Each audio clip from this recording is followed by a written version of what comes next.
Alright, for today's video mga sir ko yan. So magsiset tayo ng oil change. Yan o.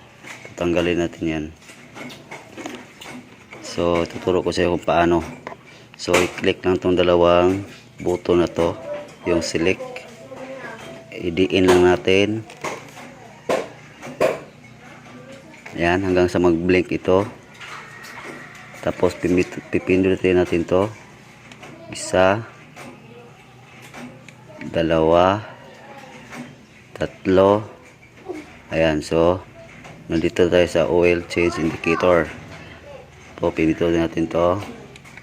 Ayan, so isiset natin to sa Toki Odo bago magpalit tayo ulit ng oil. Ayan, so set na natin.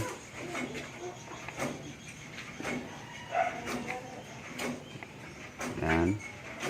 Pindutin na natin to hanggang sa anong gusto nyong odo na mag-change oil kayo. So sa akin ito na Toki. Yan, so pindutin natin to. Okay. Yan. So pag hindi pa nawala yan, so punta tayo sa step 2. Yan, so papatayin natin itong susi. Yan.